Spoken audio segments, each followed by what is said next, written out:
You, the American taxpayer, to pay for it. The International Monetary Fund, the IMF, is now looking to raise money for climate programs, hundreds of billions of dollars worth. And of course, the countries with the largest economies get to pay the most. So guess who that leaves footing a hefty chunk of the bill? The good old USA. Since it started in 1945, the U.S. has already paid about $100 billion to the IMF. With a GDP of just over $14 trillion today, America is the single largest donor. A distant second is China, 8.7 trillion GDP, and Japan's third at about $4 trillion. Howard Gold is here to debate this today, eco-entrepreneur and conservationist, also the co-founder of the Clean Economy Network. Sir, good morning to you. Good morning.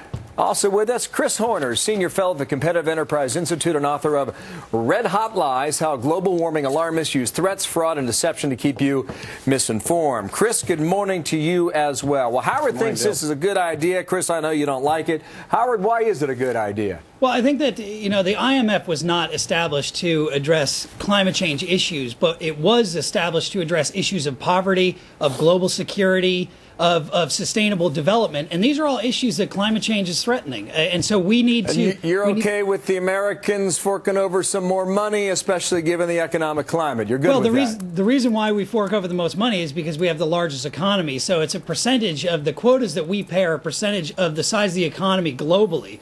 So we're paying our share of it. All right, Chris, what do you think of that argument? You buying it yet?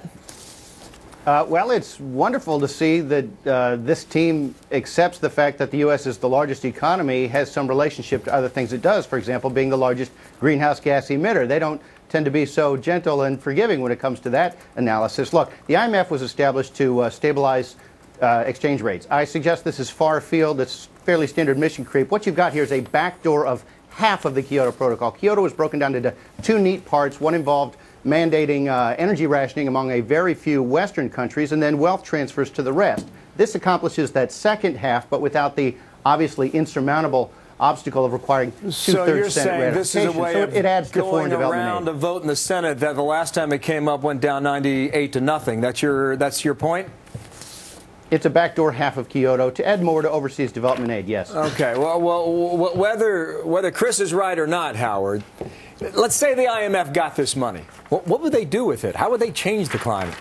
Well, I don't think it's about changing the climate. I think it's about preparation in terms of third world countries and preparing for the issues that they may face. Sea levels rising, desertification, loss of forests, loss of natural resources. These are all huge, huge issues that we may be sitting here and not necessarily feeling the effects of it, but be sure that there are people globally that are feeling the effects of it. Would you be confident that China would kick in their fair share, that Japan would do the same, that Germany would do the same, that India would do it? Well, as part of the IMF, they are obligated to do so. This is not a choice. I mean, they basically are pooling the money together, and if you would like to stay in the IMF, you have to go along with this. Now, see, this is not a decision coerced wealth transfer.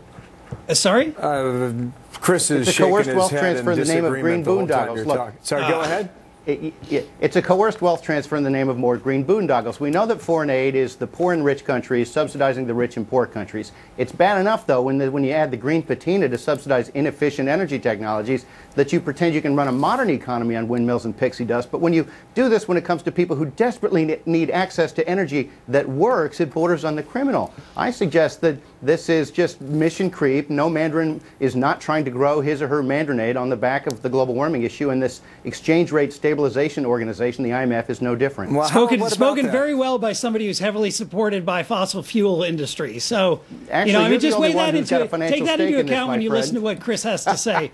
That he is heavily supported. The Competitive Enterprise Institute is heavily supported by the fossil fuel industry, so he has a vested interest in not seeing this stuff. Bill, you know that ad hominem is a desperate tack. Ad hominem is the sign of somebody who knows they have a losing hand, but in this case, only one of us is financially vested, and it's my colleague here. So continue. People understand not what paid. That sort of argumentation refers to. You're not paid by the Competitive Enterprise Institute? And they are not supported? I don't have a stake in this if money goes to green groups. I understand why you want the discussion to be other than the substance. That's what your team generally does. But it's you who have the interest in the green technologies, Howard. And this would pay that off. We do know this. The IMF wants to raise $100 billion a year over the next 10 years. That would equal to $1 trillion. Gentlemen, interesting debate. Chris Horner, thank you for your time. Howard Gold, thank you as well. Good to see you both, gentlemen, once again here in America's Newsroom.